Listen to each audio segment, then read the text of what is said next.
Hey guys, welcome to my channel. Thank you for watching.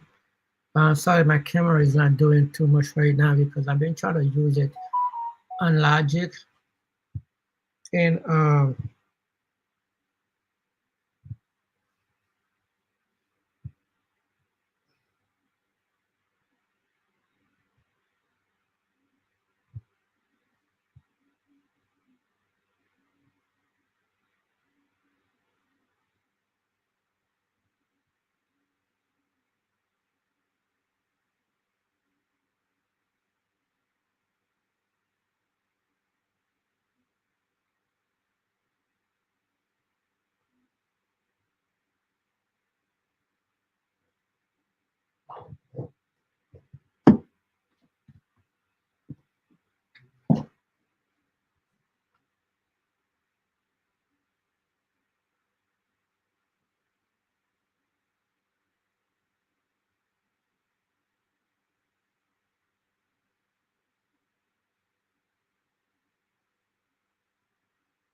yeah,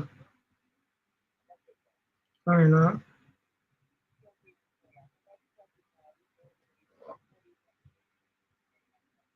Yes,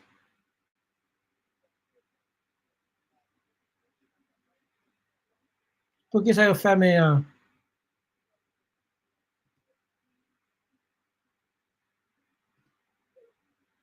Aquilo algo lá.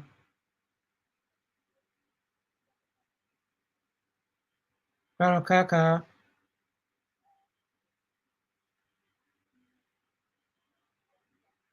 Aquilo é a fêmea. À minuit ou bien à 11 heures.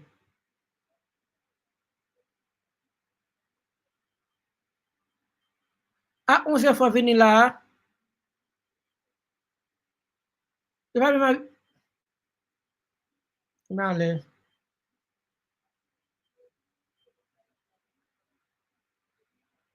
Inette, mon cher.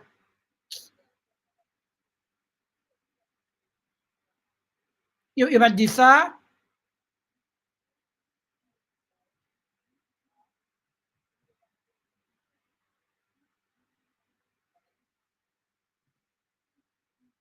Ok, tiens, mon cher. Très bien, ok.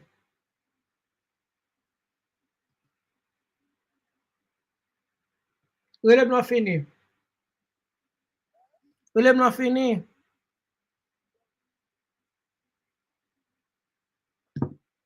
Sorry, guys, that was my cousin. He's not too happy right now with the job. Till I mess up his shift.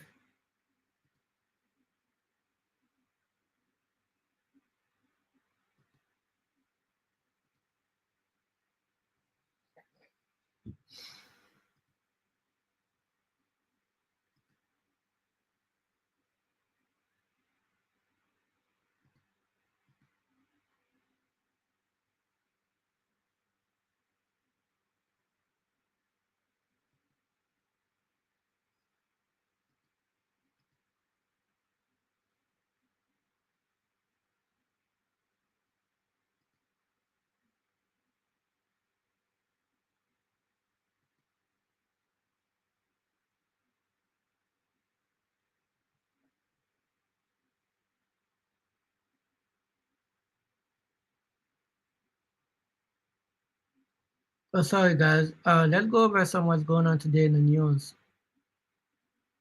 Probably just gonna do news today because I need some watch hour. I haven't live stream in a few days.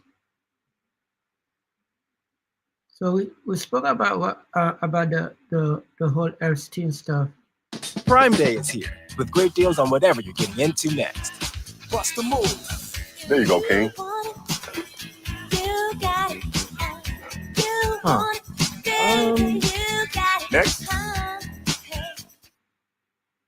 Good evening from New York. I'm Chris Hayes. Donald Trump's administration is facing a full rebellion from the MAGA faithful, the most diehard, the people that spend all day online talking about Donald Trump. Some of the president's most strident supporters are furious at his Department of Justice after concluded there would be no further disclosures of Jeffrey Epstein-related documents, and that, basically, everyone should just drop it and move on. This comes after his Attorney General, Pam Bondi, basically spent months hyping some sort of big reveal from the Department of Justice. Epstein, of course, the disgraced New York financier who died in federal custody back in 2019 while facing child sex trafficking charges related to what prosecutors says was a years-long scheme to abuse young women. A new memo from the DOJ reiterates the department's position that Epstein was not murdered, noting, quote, after a thorough investigation, FBI investigators concluded that Jeffrey Epstein committed suicide in his cell. They even released nearly 11 hours of security camera footage from outside Epstein's cell that night of his death. Although that will likely do little to quell the ongoing conspiracies, especially considering the video is missing an entire minute. The DOJ attributes that to a long-standing glitch with the system. Despite all the Epstein didn't kill himself memes and the never-ending, increasingly Baroque conspiracies, the MAGA faithful are really mad about this part of the memo. Quoting it here. This systematic review revealed no incriminating client list. There was no credible evidence found that Epstein blackmailed prominent individuals as part of his actions. We did not uncover evidence that could predicate an investigation against uncharged third parties. Now, that claim that there was no shadowy client list, ostensibly containing evidence that Epstein was secretly blackmailing political and financial and Hollywood elites, certainly seemed to contradict what Trump's own attorney general said on television back in February. One of the things that you alluded to, and this is something Donald Trump has talked about, the DOJ may be releasing the list of Jeffrey Epstein's clients. Will that really happen? It's sitting on my desk right now to review.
joke. But worse than that, it's a joke that we all get. Like, they're not fooling anybody. So I feel like we're at a dangerous point now. So now, by coming in and being part of the cover-up, the Trump administration has become part of it. I mean, it's just you cannot see it any other way. So I just got to the office. So I'm going to go throw up, actually. And this only happens every few years when something really, really bad happens or something. I mean, I'm physically going to puke probably right now. My mouth is watering right now. Because I have integrity. And, I just really need the Trump administration to succeed and to save this country. And they're doing so much good. And then for them to do something like this tears my guts out. Do you see what you've done, Pam Bondi? You have made Alex Jones cry and possibly puke, which he only does a few times a year because of how much integrity he has. In hindsight, though, I don't think that those people should be very surprised. As we have said before, repeatedly, this has been a consistent theme of our reporting here on this program. If you were a single issue voter in 2024 and hating Jeffrey Epstein and people associated him was your only issue, Donald Trump should not have been the candidate for you. Trump and Epstein were friends. Everyone has seen the photos and the party tapes at Mar-a-Lago where they seem to leer at women. And we remember when Trump famously told New York Magazine, "I've known Jeff for 15 years, terrific guy. He's a lot of fun to be with. It is even said he likes beautiful women as much as I do, and many of them are on the younger side." It is amazing. It used to have a collagen, used to have a probiotic, a green juice. I replaced it all with this Arma colostrum. You don't know what colostrum is. It is amazing, but it is a bioactive whole food. It has all the essential nutrients you need for your skin, your gut, energy, focus, mood, performance, your hair, like immune system. It strengthens, supports all of that. I think the first thing I noticed was the energy and recovery that it had after workout. But if you want to try it, try armor.com.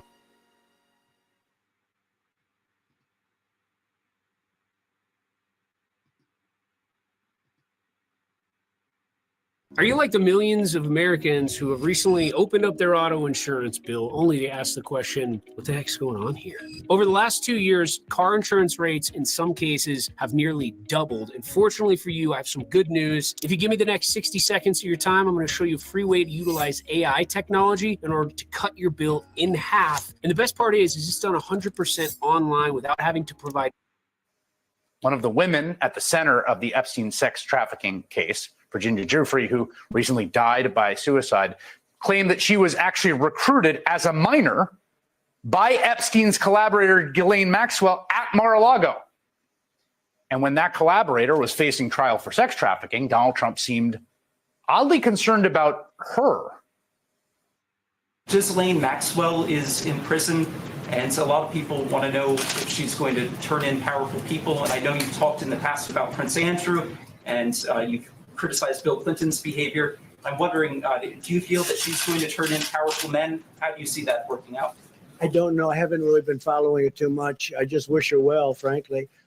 I've met her numerous times over the years, especially since I lived in Palm Beach, and I guess they lived in Palm Beach. But I wish her well, whatever it is. Her friend or boyfriend, Epstein, was either killed or committed suicide in jail. She's now in jail. Yeah, I wish her well. I'd wish you well. I'd wish a lot of people well. Good luck. Do you remember that? Remember that when Maxwell was being tried for sex trafficking and Donald Trump was asked about her and his first instinct was to be like, I wish her well. Used to know her back in the day in Palm Beach, saw her all the time. Now think back to the 2024 campaign. Do you ever remember Donald Trump talking about Jeffrey Epstein amid all the crazy nonsense he said about all kinds of insane internet sewer gutter stuff? I mean, and then there's the JFK stuff and the Hannibal Lecter riffs you would do. He conveniently never brought this case up. And then when he was asked about it, Trump gave this truly remarkable answer. Americans have lost a lot of trust in institutions. And I think there's been a lot of discussion, especially online and especially with young people. How do we rebuild that trust in institutions, the CIA, the FBI, all those institutions? You're right. Some people think that one way to build trust is to declassify things that everyone's talking about. I know you talked earlier about, I don't want to be a conspiracy theorist. So if you were president, would you declassify, you can answer yes or no to these. Yeah. Would you declassify the 9/11 files? Yeah. Would you declassify JFK files? Yeah. Would you? I did a lot of it. Would you declassify the Epstein files? Yeah. I would. All right. I guess I would. I think that less so because, you don't know it. You don't want to affect people's lives if it's phony stuff in there because there's a lot of phony stuff with that whole world. But I think I would, or at least. Do you think that would restore trust? Help restore trust? Yeah, I don't know about Epstein so much as I do the others. Certainly about the way he died. It'd be interesting to find out what happened there because that was a weird situation and the cameras didn't happen to be working, et cetera, et cetera. One of the great challenges in this world is knowing enough about a subject to think you're right, but not enough about the subject to know you're wrong. There's like a gazillion hours of me on the internet. In almost every case, I'm talking about the universe, black holes, the Big Bang, time travel, God. But what I'm going to do in this masterclass. Epstein, I don't know so much. I mean, this became a huge obsession of the kind of online MAGA right. I mean, really, listen to how then podcaster Dan Bongino spoke about this earlier this year before joining the Trump DOJ. This isn't about Epstein or 9/11 or JFK or RFK. It is, but it isn't. It's about a bigger thing. If you're lying about that, you're lying about everything. Who's on the Epstein tapes, folks? Who's on those tapes? Who's in those black books? Why have they been hiding it? Good question, Dan Bongino. That was back in February. And here is Dan Bongino just 2 months later, now installed as Trump's second in command at the FBI. You know a suicide when you see one, and that's what that was. He killed himself. You want me to get? I've seen the whole file. He killed himself. Kind of a different vibe. This idea that Donald Trump, of all people, was going to be the one to crack the Epstein case wide open was always a ludicrous notion, a weird bit of projection. And it seems like MAGA world has finally figured that out. And despite all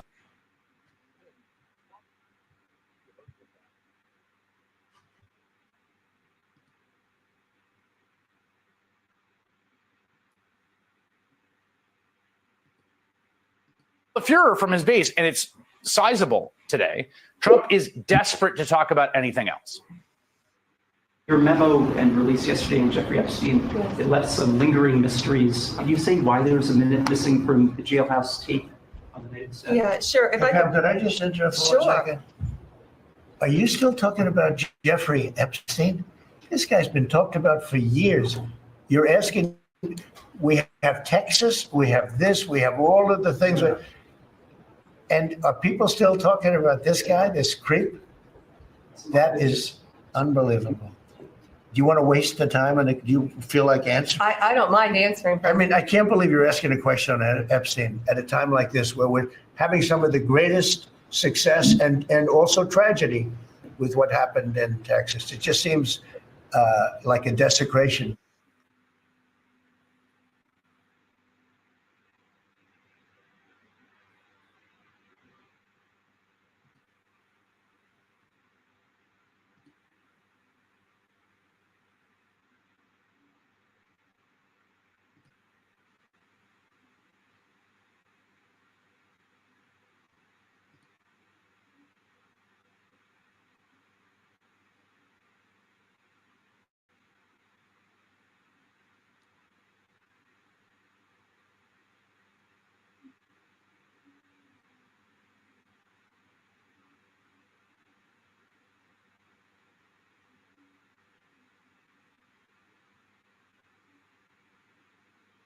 And from the day I take the oath of office, we will rapidly drive prices down and make America affordable again. We will end inflation, slash your prices, raise your wages, and bring thousands of factories back to America. With your vote in this election, we will end.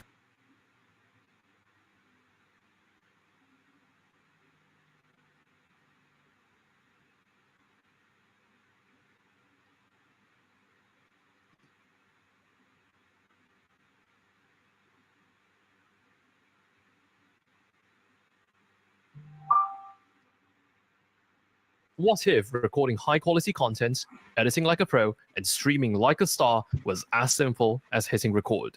With Riverside, it's just that. Riverside makes the entire... I think back, Alicia, to when I was in the Senate and Donald Trump first took office.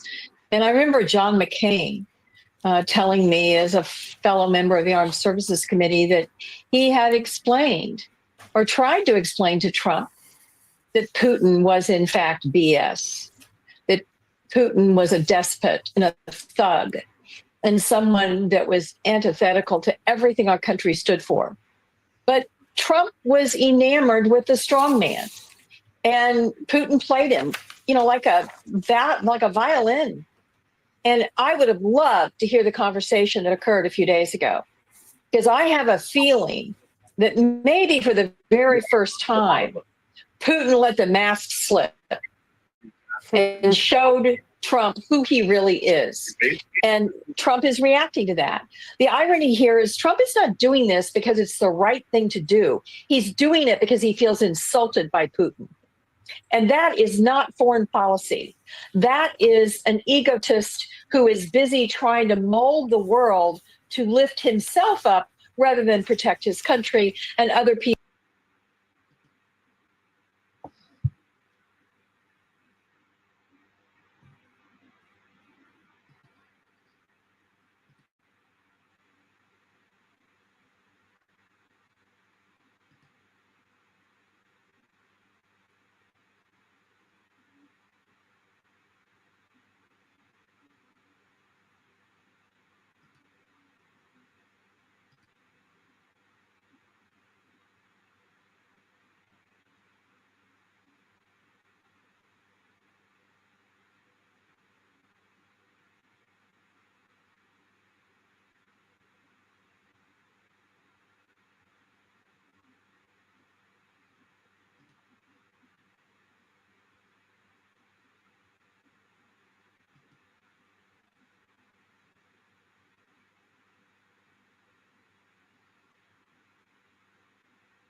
And your output scale resolution to 1920 by 1080 for the horizontal streaming platform. Then swap to the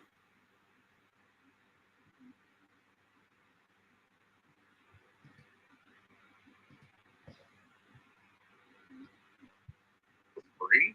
With Streamline's desktop dual output feature, you can stream to one vertical and horizontal platform at the same time, completely for free. Here's how to do it. First, open Streamline's desktop and go to Settings by clicking on the gear icon in the bottom left corner. Next, go to the Video tab and click on Enable Dual Output.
Yeah.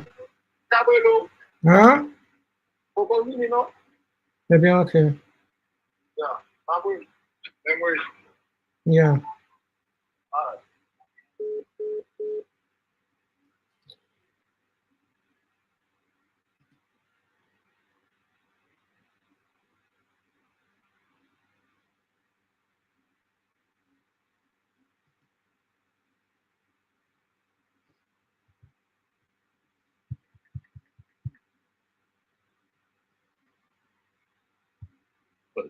Set both your base canvas resolution and your output scale resolution to 1920 by 1080 for the horizontal streaming platform.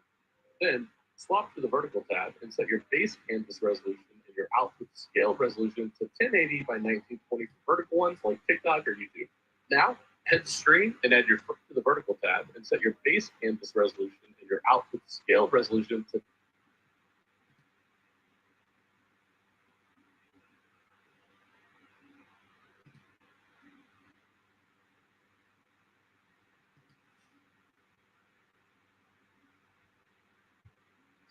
go to the video tab and click on Enable Dual Output. Set both your base canvas resolution and your output scale resolution to 1920 by 1080 for the video tab and click on Enable Dual Output. Set both your base canvas resolution and your output scale resolution to 1920 by 1080 for the horizontal streaming platform.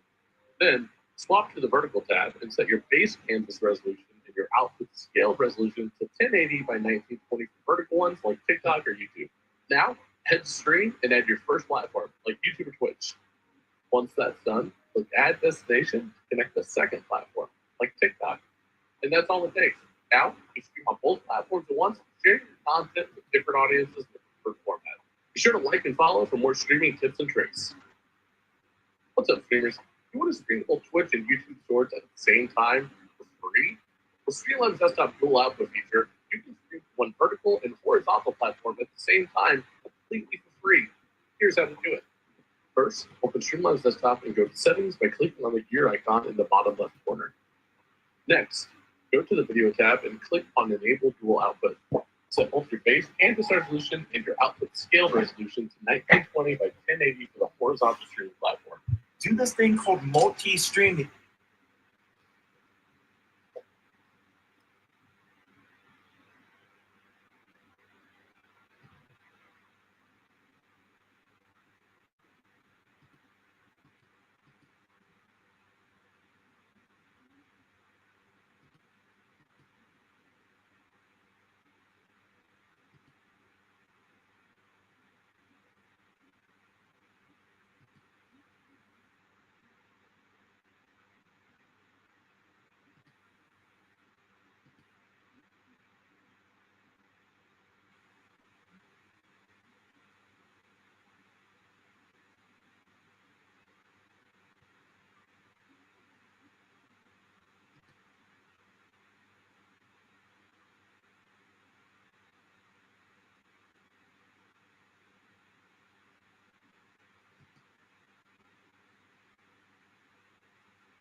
people who believe in freedom. Yeah, I'll add to Claire's point. I think Trump is doing this because he feels insulted. And frankly, he doesn't like when people whom he cares about their opinion liking him are displeased with him. And last week when the Pentagon decided to freeze the weapon shipments to Ukraine, a lot of European leaders, Tom, were not pleased with that. I'm sure Donald Trump heard a lot of pushback. And so I think it's that 1-2 combo of Trump being played yet again by Putin, in my estimation, similarly to how Netanyahu is also playing him a bit, understanding what buttons to push and what to say to massage his ego. But also it's this, the European leaders are kind of mad. I didn't make this decision anyway. He was asked at the White House today, who made the decision, and he was like, on the weapons, and he said, I don't know who made it. And so he didn't feel very invested in it. I caution people to read too much out there, too much into it, as though he's not all in for Ukraine now. He's still all in for himself. That's what his foreign policy is tied to. Right. Claire's point, I think, is spot on, that he may be doing this or saying he's doing it because, personally, I'm not going to believe this until I see the weapons go and arrive there. But the quickest way to get him to do something like this is to make him feel humiliated. He loves to think of himself as Putin's peer, his pal. I don't know, it'd be interesting to be a fly on the wall during their last conversation where the president came out and said, I didn't get through to him, we didn't get anywhere at all. I mean, Putin may have told him off for all we know.